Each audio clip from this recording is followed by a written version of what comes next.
Ako si Barangay IPMR, Rosario Segundo, representative for the IPs. Hindi po. Asa senior citizen na ginamit na natin.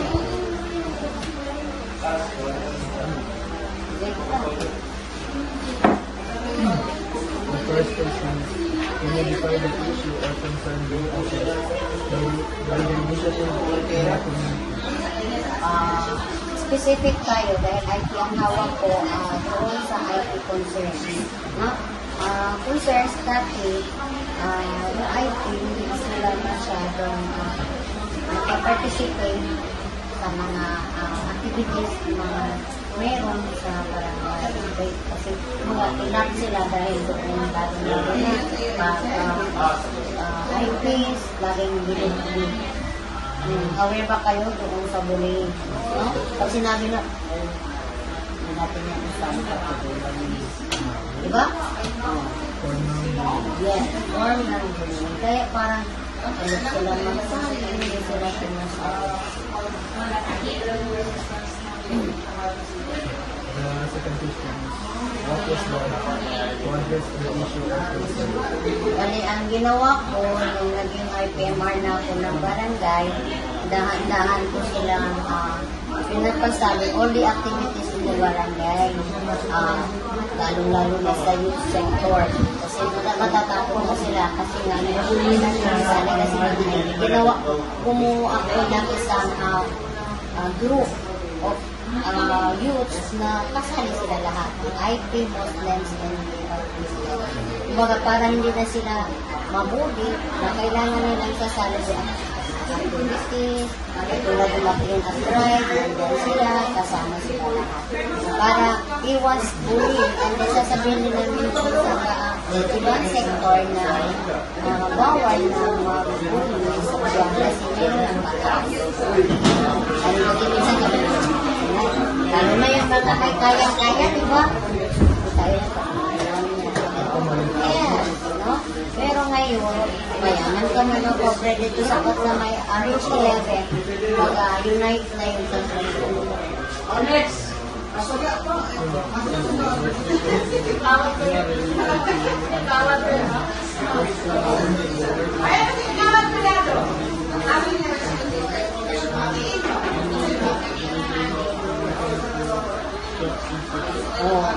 Kasama, lalong-lalo na dyan, no? Kasama isa sa anak ko na nag-post talaga sa kanila na makinahot. Siya talaga magdadala. Bahay namin open. Christian, Muslim, IP. Kahit mayroon kami every December at sa kapag araw na, lalo na pag children's month at sa kanyang December, meron talaga kami party para sa kanila. Hindi lang sa Christian, kasali kami okay. Lahat. Wala kami kinikili na ito mayaman, ito pobre, Muslim, Christian, IP. Meron kami, unite sila lahat. Lalo na kahit sa mga buwan namin, aming mga parents, sa bumesek, ganun din ang ginawa. Kasamahan kami dito na tatlo din, ang right people din na binuo ko para naman din sa mga nanay na yung samahan ng kababaihan, kalibunan at kababayan ng RH11.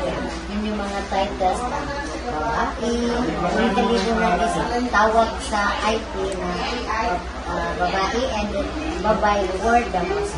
Binuo ko silang kaya ngayon, wala na ka, may masalamuha man tayo dito ng mga IP. Hindi na sila alit makipag-join sa mga dalawang. Isa niya sila pa yung hindi kaya sa mga ibang kasi join ka dito walang unity. Yes. Kasi dati gano'n yung nila. Kami magsali kasi gano'n ayaw nila hindi nila isali. Pero nung nakaupo na ako, talagang kaya ko sila, sasali tayo, huwag kayo maniya, huwag kayo maniyang voice out lang yung mga problem. Lalo-lalo na sa youth. Talagang pinupo sa isali ng Kaya dito, pag sabing RH level, unite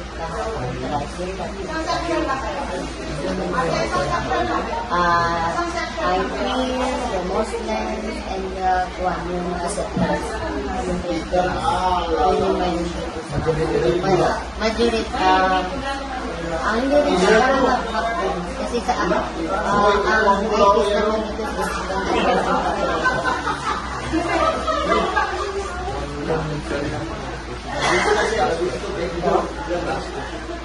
Have you participated in a similar activity? Since nandito na kami sa RH11, pero noon, hindi pa kami, hindi pa lang kami kasi daycare teacher na nagkasi.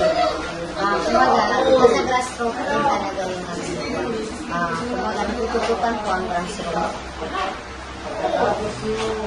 Kaya hanggang kung nag-lamar ako, talaga lang yung talagang tutupan.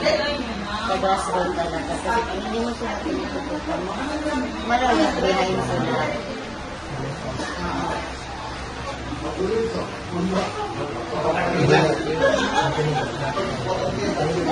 thank you. Question number 1 is, can you identify the issue or concern being addressed by the initiative in the community? So since almost 7 years ako dito sa barangay namin, so ano ko lang concern ko na issue dito is about sa basurahan. So, hindi yung mga hindi problema yung mga nagpapalit ng basurahan. So yung mga nakatira dito yung may mga problema o yung may mga issue mo kasi although malinis ang aming barangay, pero hindi sila hindi sila marunong, hindi sila naka-proper segregate ng basurahan. So ayun, nagkakalat minsan. Minsan kasi nagtatapon sila din sa relative din sa ilog. So ayun, nagpo-post ng mga. Question number 2 is, what was done to address this issue or concern? So as bilang ako dito sa community, so maging initiative ka na lang yun. Gawin mo yung yung right. Bawa nakikita mo na ang issue dito is kalat yung basurahan. So gumawa ka na lang yun ng good way. So pwede ka rin donate ng any garbage na i-separate yung mga plastic mo sa biodegradable pati sa non-biodegradable. Ano yan? Degradable. Ayun. So, para ma-address yung problem dito sa community namin. Question number 3 is, in relation to your answer in question number 2, where you or your family will go consulted in every possible solution to such issue. Yun. So, sariling opinion ka lang. So, gaya nung sagot ko sa question number 2, so, ako na yung gagawa na way, mag-i-initiative na lang ako. So, magbibigit ako ng mga stickers sa labas ng gate or sa public area na maglagay ako doon na yung waste natin is dapat nasa proper, iwasan natin magtapon kahit saan. So, yun yung na-address ko para ma-solusyonan yung The last question.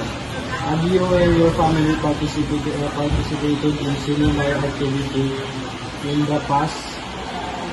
Yes, kasi may activity dito, no? Meron kasi dito, may activity ang barangay na, seminar siya. Kumbaga, ayan, marami silang seminar, no? About sa clean up drive. Yun. So, ay, nagpa-participate naman din sila. Ay, medyo na-actionan din naman.